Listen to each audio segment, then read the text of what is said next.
Bonjour à tous, bienvenue sur la chaîne Highland Guidance. Je me présente, je m'appelle Henri, non je m'appelle Bebe. Pour ceux qui me connaissent, pour ceux qui ne me connaissent pas, eh bien enchanté. Je suis vraiment ravi de vous retrouver pour une nouvelle vidéo avec un sujet qui sera totalement différent. Alors avant toute chose, vous avez pu le lire avant que la vidéo démarre. En tout cas, je vous conseille fortement d'utiliser, si vous avez à disposition des écouteurs ou un casque pour cette vidéo. Et je m'expliquerai aussi par la suite. Avant de démarrer, du coup, je vais vous faire une sorte de petit jeu. Est-ce que vous seriez capable de me dire ce que représente cette image? Je vous laisse réfléchir un petit peu. Eh bien, cette image, elle représente un monde sans femmes. Parce qu'une fois n'est pas coutume, je vais oser quelque chose qui se fait pas. C'est que je vais vous parler en fait tout simplement des violences conjugales. Pour ceux qui le savent et pour ceux qui me suivent depuis longtemps, moi je suis coiffeur de métier, je suis coiffeur depuis 16 ans. J'ai commencé à 15 ans.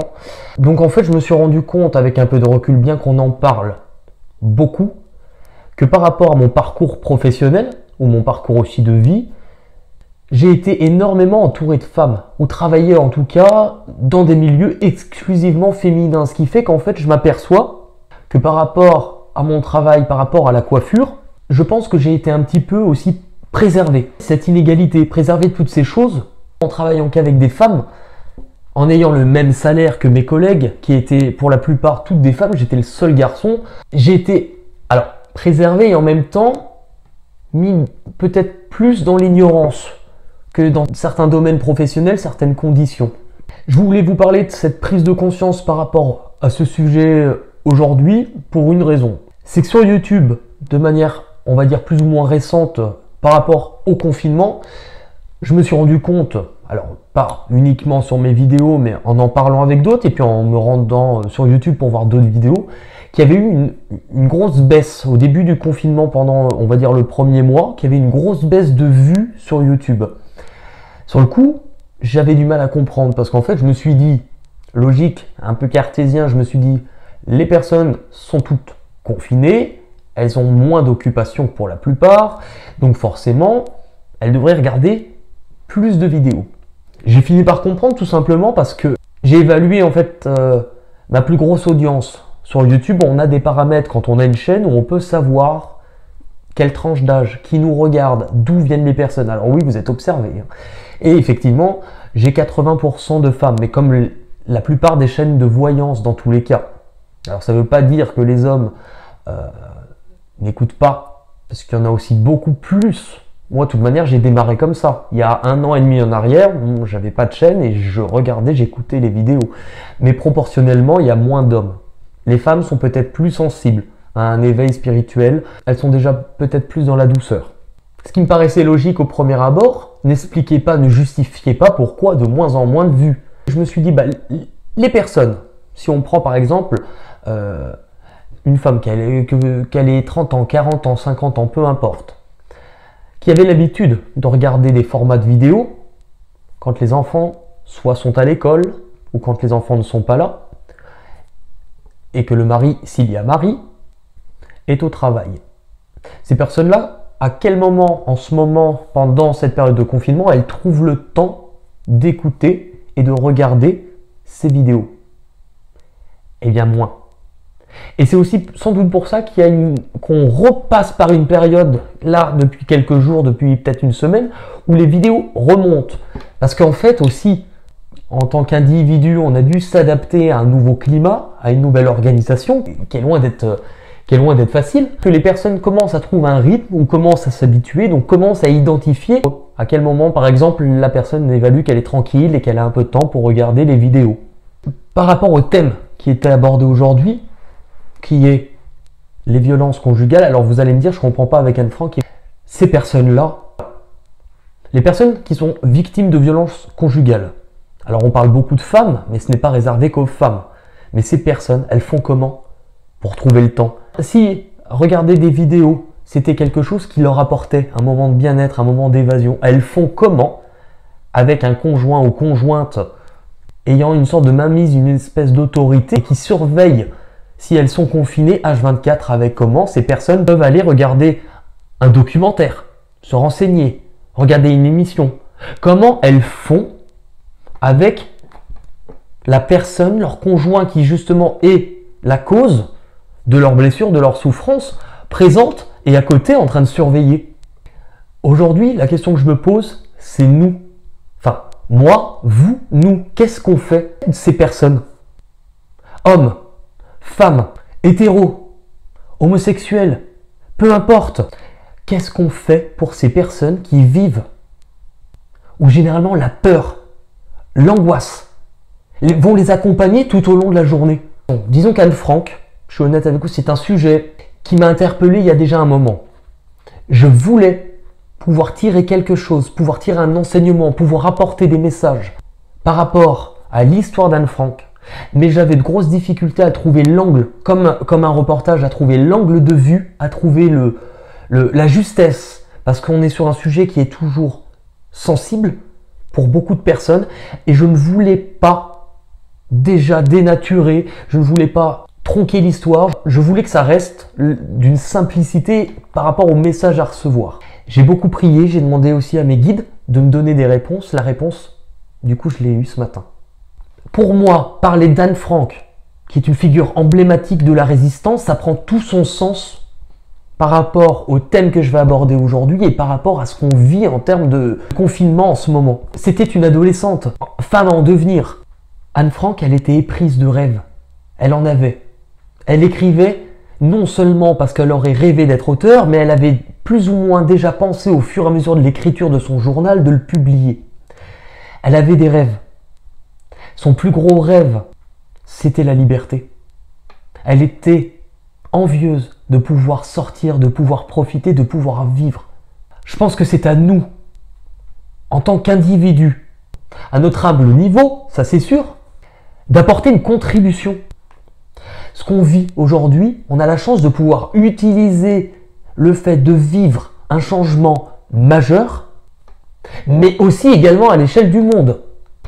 On vit une guerre, mais une guerre pour laquelle on ne se bat pas contre d'autres hommes, au sens large, être humain, homme, femme. On ne se bat pas contre d'autres personnes. Cette guerre, celle que nous sommes en train de mener, nous, on la mène contre un virus. Un virus si petit qu'il est invisible à l'œil nu. Alors du coup, dites-vous bien, pour comprendre que ces femmes, ces hommes, ces pères, ces mères qui vivent des violences conjugales, finalement, en faisant le parallèle, elles se battent et elles vivent, elles aussi, tous les jours, par rapport à quelque chose qui paraît parfois si invisible au regard des autres qui ne sont pas dans leur quotidien, que ça pourrait leur laisser croire qu'elles n'ont pas le droit à la parole, que leur voix ne sera pas entendue ou que ce ne sera pas grave. C'est invisible, c'est petit, mais ça les tue quand même à petit feu. Du coup, comme je vous l'ai dit, j'ai beaucoup prié pour ce sujet. Parce que déjà, c'est un sujet qui est déjà lourd émotionnellement. Donc, je me suis dit, qu'est-ce que je vais soulever avec les cartes? Je voulais le faire d'une manière qui était humble. Et je me suis dit, tant que je n'ai pas trouvé l'idée, quelque chose qui sera vrai, qui sera juste, je ne le ferai pas. Parce que faire une vidéo pour faire une vidéo, s'il n'y a pas de bon message ou si je me plante, ça sert à rien. Je voulais aborder le thème d'Anne Frank, mais avec un parallèle contemporain pour comprendre par rapport à des choses. Les personnes qui sont isolées, qui vivent seules, le confinement par rapport au coronavirus, finalement, ne sont pas si éloignés qu'Anne Frank.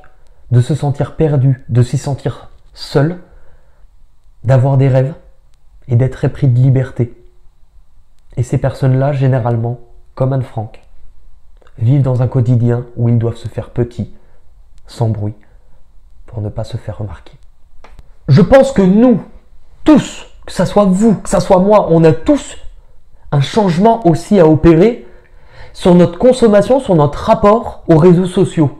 Comment on fait pour communiquer avec ces personnes-là pendant la période de confinement?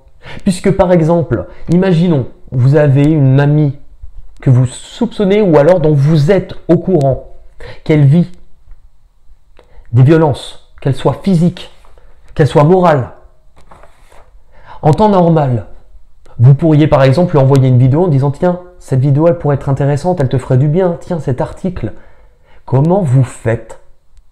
Comment fait-on pour partager, pour accompagner, pour essayer d'aider ces personnes qui sont isolées? Et en même temps, je me dis, mais c'est fou, on n'y pense jamais, parce que effectivement, avec la télé aux infos, on en parle. Oui, alors effectivement, on nous dit que l'État va essayer de s'adapter par rapport justement à la question des violences conjugales. Mais effectivement, comment vous faites pour aider ces gens-là en mettant des gros titres qui parlent de violences conjugales avec un conjoint violent à côté? C'est impossible. La peur ou l'angoisse par rapport au contrôle de la personne qui a la mainmise et qui a le dessus sur elle va forcément avoir des conséquences qui vont être dramatiques pour ces personnes-là. Je pense qu'il est de notre responsabilité, à notre humble niveau, de pouvoir au moins essayer de mettre en place quelque chose pour ces personnes. Parce que comment font ces gens-là pour essayer, par rapport à leur vie d'avant, d'aller chercher du réconfort? Pensez-vous réellement qu'une femme ou un homme, peu importe, mais qu'une personne subissant quotidiennement des violences conjugales, qu'elles soient physiques ou morales, aujourd'hui, notre responsabilité, elle démarre là. Du coup, mon sujet a été trouvé. C'est que je vais me servir et utiliser le terme d'Anne Frank. Et ce que je vous propose, c'est d'utiliser quelque chose de très court, quelque chose de très simple. Je voudrais, si ça vous intéresse, si l'idée vous parle, d'utiliser le hashtag Anne Frank désormais. Que ça soit sur les réseaux, que ça soit dans vos commentaires. Je vous appelle à diffuser cette vidéo ou diffuser en tout cas ce message hashtag Anne Frank.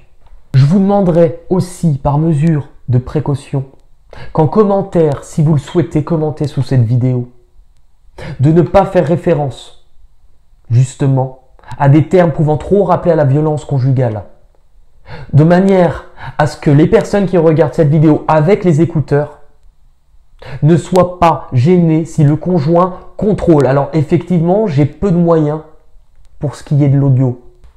Je demande du coup à ce qu'aucun commentaire laissant suggérer ou laissant transparaître le sujet des violences conjugales se fasse sur cette vidéo. De manière juste simple et juste, si vous êtes d'accord, si vous comprenez, si vous diffusez, si vous partagez, d'uniquement utiliser le hashtag Anne Frank. D'où l'intérêt des écouteurs. Tout à l'heure, au fur et à mesure de la vidéo, j'utiliserai des visuels qui n'auront pas forcément de lien avec les images. Anne Frank, du coup, je m'en servirai de prétexte pour qu'on puisse parler ensemble et aider ces personnes.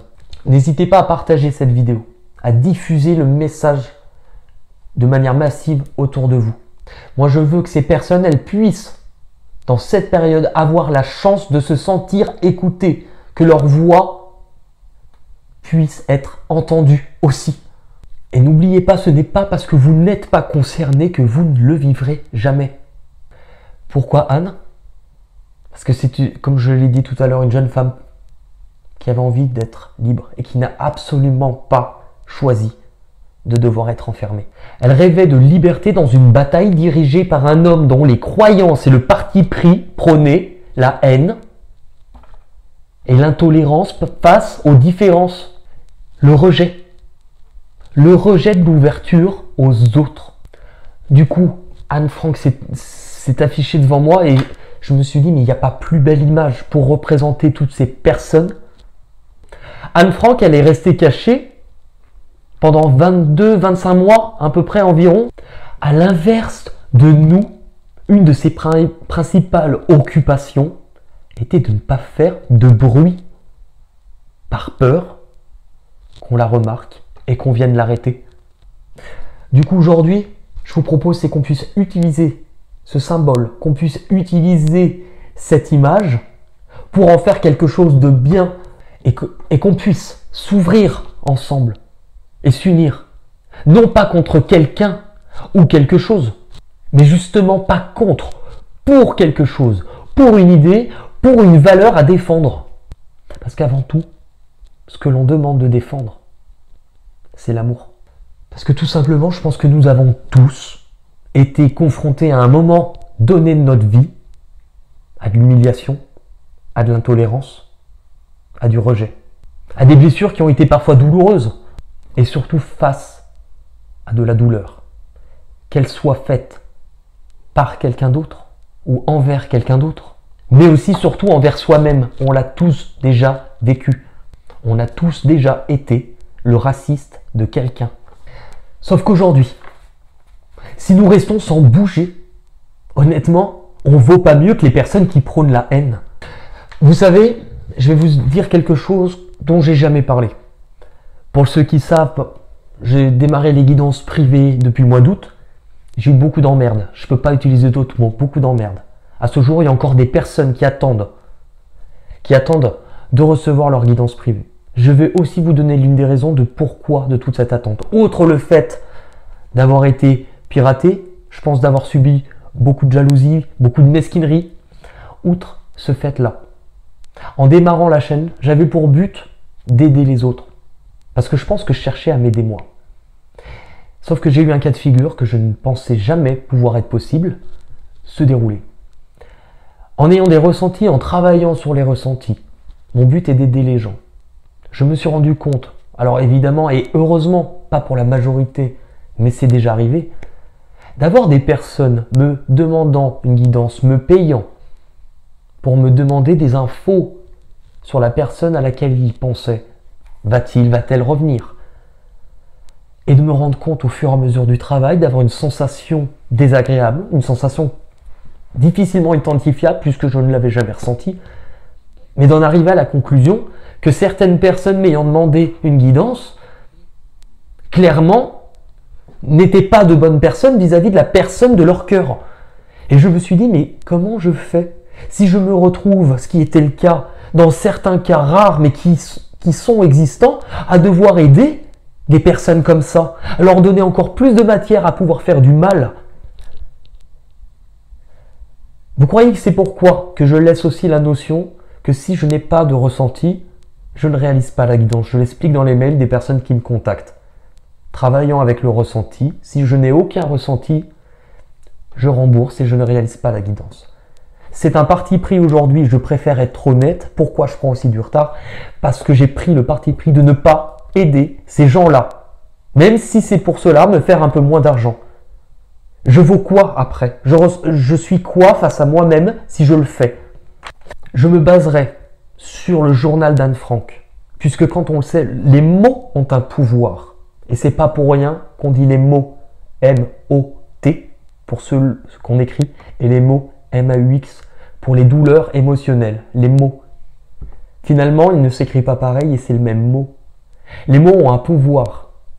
Je me suis dit, par rapport à la figure qu'était Anne Frank, on a forcément, à notre niveau, des enseignements à tirer de ce qu'elle a pu écrire. Donc je ferai un tirage basé sur ça, qui aura un visuel un peu sur fond d'eau. Je viens de roter, excusez-moi. Un peu sur fond de documentaire. Effectivement, je ne vais pas mettre énormément de montage, si ce n'est celui en rapport, on va dire, avec le documentaire Anne Frank. Parce que je pense pas que ça soit une vidéo, un tirage qui nécessite, qui ait besoin. J'adore rire, j'adore me servir de l'humour pour essayer d'apporter de la légèreté. Mais il y a des moments où le sujet demande simplement d'en parler sans fioriture autour. Du coup, si c'est tout clair pour vous, si vous êtes d'accord, je vais quand même vous balancer du coup ma petite vidéo d'intro en rapport avec le thème d'Anne Frank. Et pour le reste de la guidance, je vous laisse suivre les messages et surtout, on n'oublie pas, hashtag Anne Frank.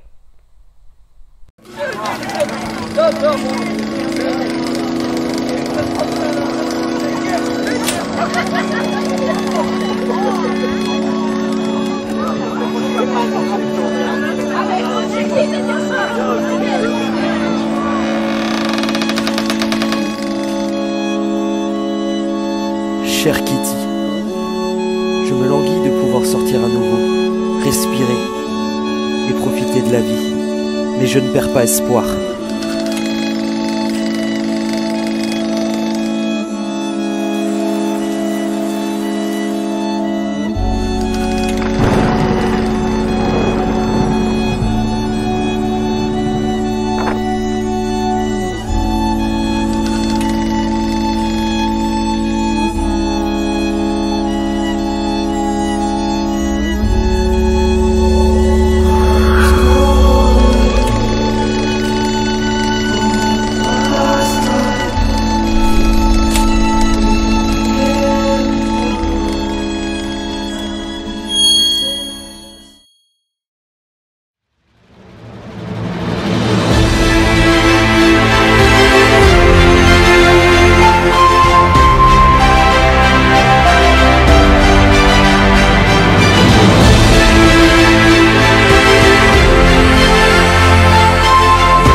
On va pouvoir maintenant passer non pas passer mais passer au tirage. En faisant toujours le lien entre les écrits d'Anne Frank, ce qui a été dans son journal et en même temps ce qui va servir aussi avec le thème et le sujet abordé aujourd'hui. Dans la position de ce qui est difficile et de ce qui a été difficile, on a la culpabilité, la fusion, le temps et l'eau. Ces cartes, en fait, elles vont m'évoquer, avec la culpabilité, un certain poids à porter, une certaine difficulté, des remords, des regrets concernant, avec la fusion, concernant les relations, concernant les personnes avec lesquelles on est engagé. Je pense que dans certains cas, on peut s'en vouloir à soi-même, s'en vouloir parfois de se demander pourquoi on subit, pourquoi on reste. Il y a une notion de valeur dans tout ça. Se demander aussi si on mérite cet amour. Est-ce qu'on mérite? Est-ce qu'on est aimé de la manière dont on le mérite? Généralement,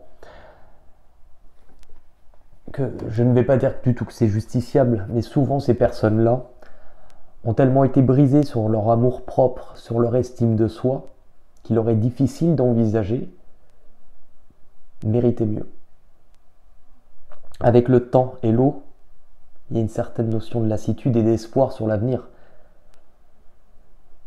Se dire que de toute manière, si on laisse le temps faire les choses, peut-être que ça s'améliorera, que si on laisse le temps faire les choses, elles pourront peut-être s'arranger. Et puis être attachées de manière émotionnelle, puisque l'eau, c'est les émotions. Donc c'est aussi ne pas vouloir perdre, malheureusement, quelque chose ou quelqu'un pour lequel on est quand même fortement attaché. Au niveau de la position de ce qui donne espoir, on a le retard, la paix, le changement et la méditation. Avec le retard et la paix, ce qui permet de donner de l'espoir, que ça soit dans la situation décrite par le journal ou que ça soit dans celle que l'on vit aujourd'hui ou que ces personnes peuvent vivre, ce qui donne espoir, c'est que les blessures finissent pas forcément par se stopper d'un seul coup, mais finissent par ralentir. Si on le prend dans le cas aussi du confinement de ce qu'on vit, c'est que par rapport à cette difficulté, ou par rapport en tout cas à ce problème qui est invisible, qui est si petit qu'on ne le voit pas, qu'on puisse le faire reculer. Avec la paix, parce que c'est cette carte, c'est cette valeur, c'est cet espoir qui permet en fait de garder espoir, la paix, l'harmonie, que les difficultés finissent par s'évanouir, que les problèmes finissent par reculer, que l'ennemi finisse par mettre un pas derrière, plutôt qu'avancer, toujours constante envers soi-même. Et le changement, ce qu'on attend de toute manière, peu importe finalement, puisque cette guidance pour moi, en vue des cartes que je viens de tirer, a l'air finalement assez universelle et pourra concerner bien plus de personnes à différents plans. Ce qui donne espoir, c'est que les choses changent. Ce qui donne espoir, c'est que finalement, ce qui a cristallisé, alors cristallisé, c'est le fait d'être gelé, le fait d'être complètement figé. C'est drôle parce que la carte du changement, ce qui est figé, c'est l'eau. L'eau qu'on retrouvait juste avant. L'eau qui nous parle des émotions, qui nous parle des sentiments. C'est que les choses finissent par changer.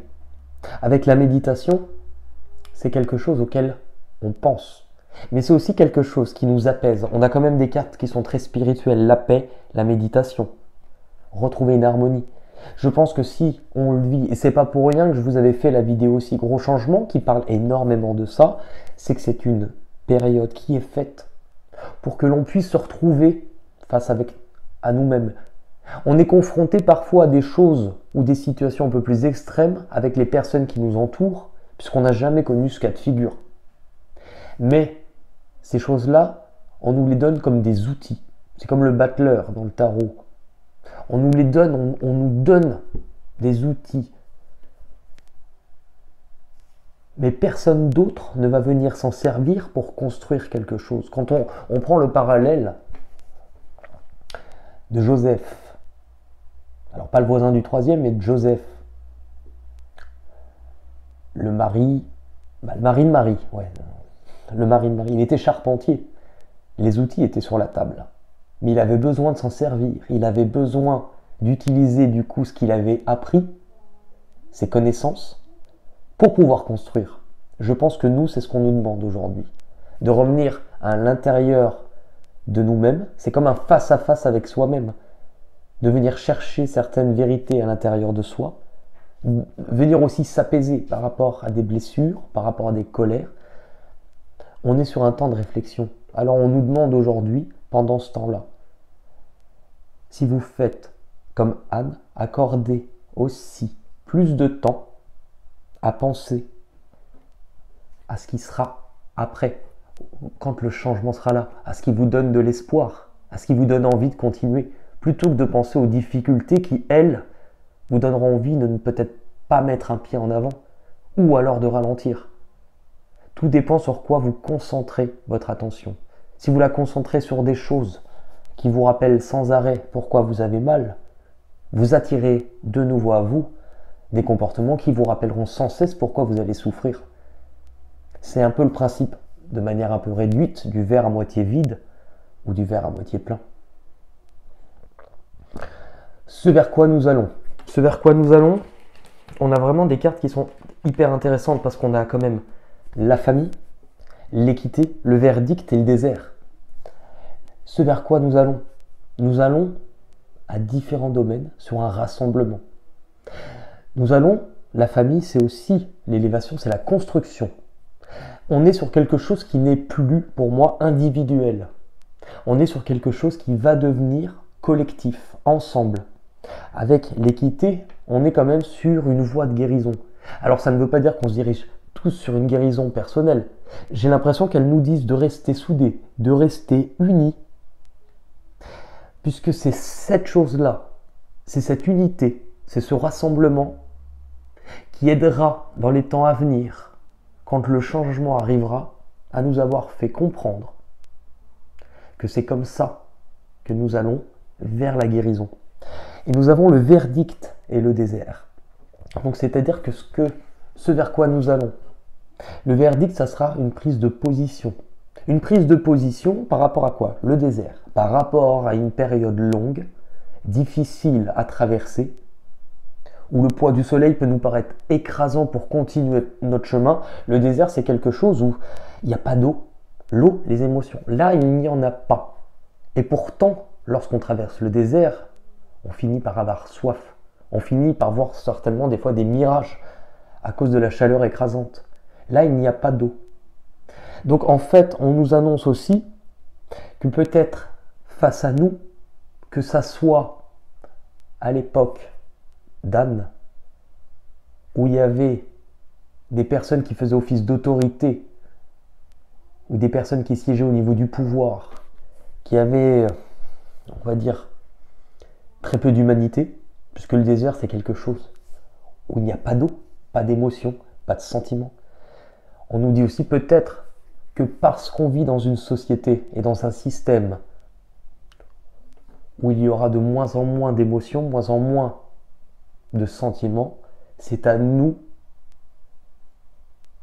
à s'unir, c'est à nous rassembler, c'est à nous à faire en sorte de ne pas perdre ce lien. Ce qui nous permettrait de nous sentir libres. Ce qui nous permettrait de nous sentir libres, la réunion, l'éternité, le boomerang et la prière. Tiens. Ce qui nous permettrait de nous sentir libres, on peut l'adapter à plein de niveaux. C'est de pouvoir de nouveau se réunir. L'éternité, c'est de pouvoir envisager un futur. Et oui, il n'y a pas de suite. En fait, c'est vraiment pouvoir envisager un futur. Parce qu'avec l'éternité, c'est quelque chose qui dure. Quelque chose qui n'est pas compromis. On sait que c'est acquis, on sait que c'est là, on sait qu'on pourra y goûter encore et encore. Ça nous permettrait de nous sentir libres. On nous dit aussi, par rapport au message à recevoir, que ce qui nous permet aussi, c'est de s'entourer des bonnes personnes. Qu'elles soient là, entourées, je dis bien là, il faut bien comprendre, ce n'est pas forcément physique, ce n'est pas parce que quelqu'un n'est pas proche de vous qu'on ne peut pas avoir un lien ou qu'on ne peut pas ressentir un amour. Comme une mère ou un enfant serait éloigné, ça ne l'empêchera pas de l'aimer et d'avoir un lien qui sera peut-être invisible, comme un virus, mais qui sera là, et beaucoup plus joli qu'un virus d'ailleurs. Le boomerang et la prière. De garder espoir avec le boomerang.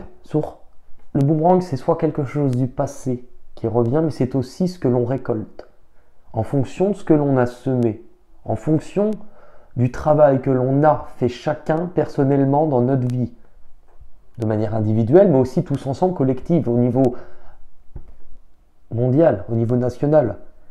On a la prière, retour à des valeurs plus profondes. On a un gros retour à la spiritualité. C'est vrai que ces dernières années, on pouvait entendre que la spiritualité était à la mode. Mais ce n'est pas une mode. C'est que généralement, on est en train, quand on vit de toute manière, dans toutes les civilisations, dans toutes les époques, les moments où il y a eu le plus d'éveil de conscience ou le plus d'ouverture, que ce soit par le développement personnel, que ce soit par la spiritualité, à chaque fois que nous sommes passés sur une espèce de période de réveil collectif, c'était sur des périodes soit de guerre, soit de profonds changements ou des choses aussi qui ont été très difficiles. Donc ça montre bien que c'est proportionnel. Le danger grandit, parallèlement, quelque chose se développe en nous et autour de nous de manière aussi intense, c'est l'espoir. Pourquoi la prière ? La prière, c'est le fait de continuer à investir, c'est ce que je vous disais, continuer à investir de notre temps, continuer à penser aux choses. Alors, quand je dis aux choses que l'on désire, forcément, si tu te mets à prier, que tu as vite envie d'aller au McDo pour manger un Big Mac, et que tu reviens me dire en disant « j'ai beaucoup prié, ça n'a pas marché », eh bien là-haut, on te dirait « c'est que tu n'avais pas assez faim ». On t'apporte ce dont tu as besoin. La prière, c'est quelque chose qui pour moi est une notion de plus de pureté. Parce qu'en fait, quand on parle de méditation guidée, de méditation collective, où plusieurs personnes se réunissent, c'est exactement la même chose que la prière. Qu'est-ce qui va donner plus de pouvoir, plus de force, plus d'attention ?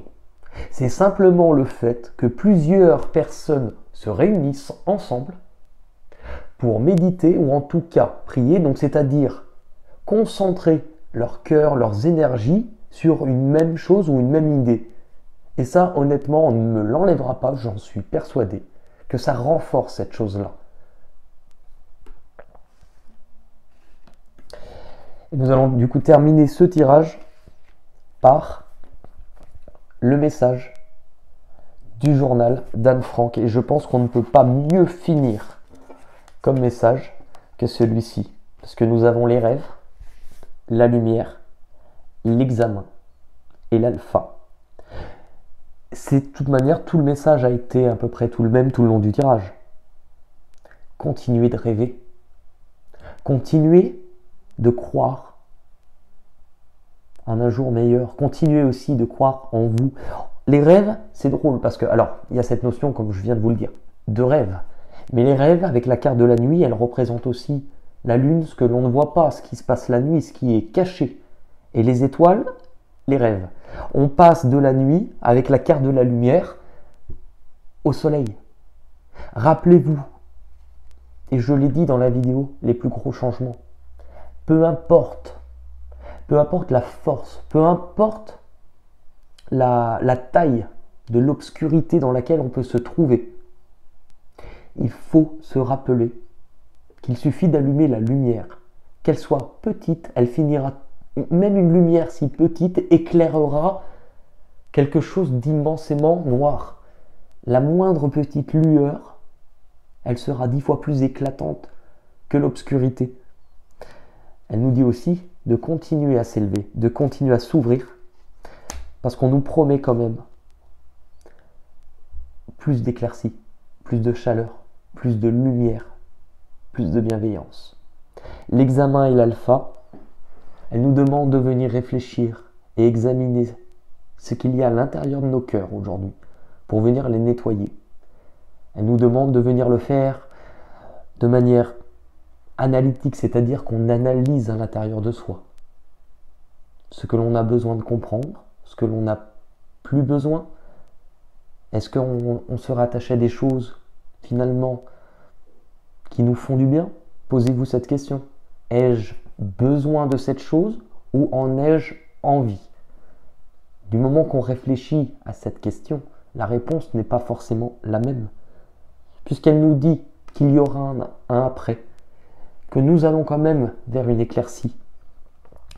La carte de l'alpha, elle représente le commencement. Un cycle, quelque chose qui se termine pour que quelque chose puisse démarrer. Et ainsi va la vie, ça a toujours été comme ça. On nous promet un nouveau départ et il se fera uniquement en fonction des actions et des choix que nous allons prendre dès aujourd'hui. Ce tirage pour le Corona c'est super. Ce tirage touche à sa fin. J'espère que vous avez pu avoir des messages à recevoir. Dans tous les cas, je vous souhaite de prendre soin de vous et je vous dis à très vite sur la chaîne Highland Guidance. C'est une sensation très étrange pour quelqu'un dans mon genre d'écrire un journal. Non seulement je n'ai jamais écrit, mais il me semble que plus tard, ni moi ni personne ne s'intéressera aux confidences d'une écolière de 13 ans. Les femmes sont des soldats qui luttent et souffrent pour la survie de l'humanité, beaucoup plus braves, plus courageuses que tous ces héros de la liberté avec leur grande gueule. Il m'arrive de parler d'après la guerre, mais c'est comme si je parlais de château en Espagne, de quelque chose qui ne se réalisera jamais. Quand dehors, les oiseaux font des tris, quand on voit les arbres devenir verts, quand le soleil vous attire au dehors, quand le ciel est si bleu, alors j'ai tant de choses à dire. À peine idéalisme, rêve, belle espérance ont-ils le temps de germer en nous, qu'ils sont aussitôt atteints et totalement dévastés par l'épouvante de la réalité.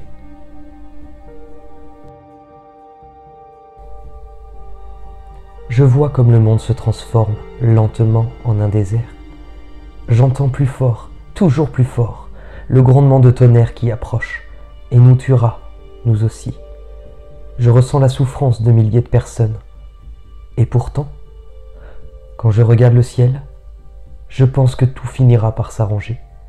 Quand cette brutalité aura une fin, que le calme et la paix reviendront régner sur le monde.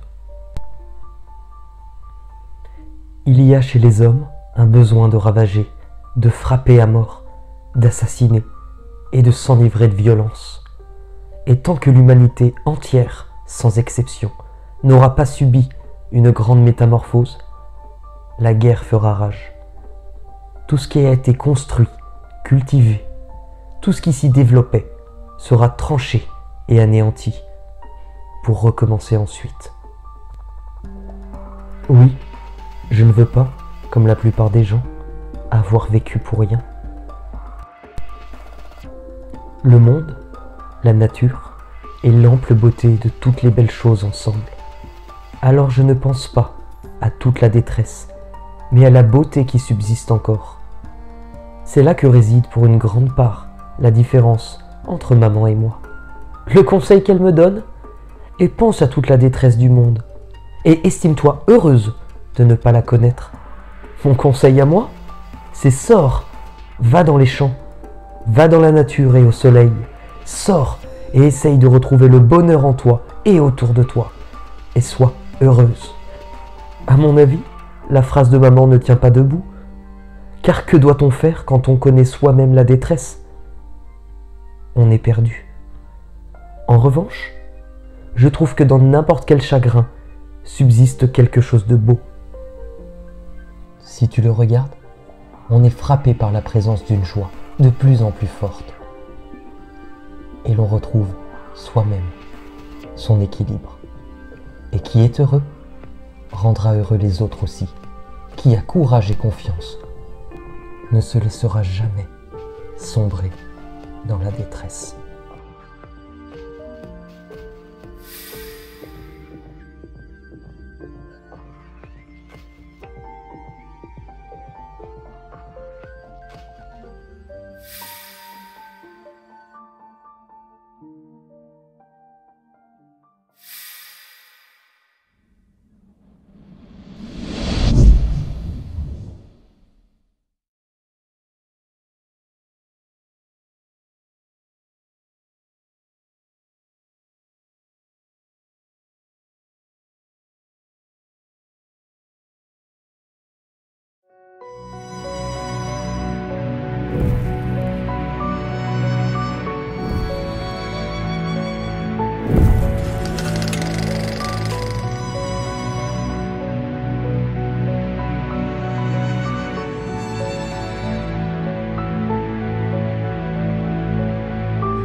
Simone Grandjean était ma cliente lorsque j'étais coiffeur. Elle venait se faire coiffer toutes les semaines, jusqu'à la fin. Et je me rappellerai toujours de sa phrase préférée, qui était « Je m'emmerde ».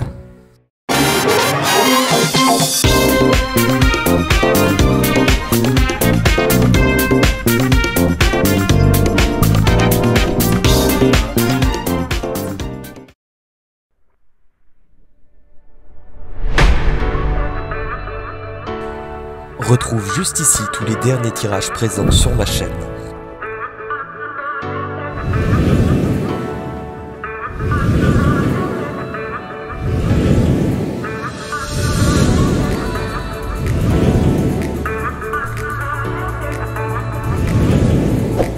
Et pense à t'abonner si c'est pas encore fait.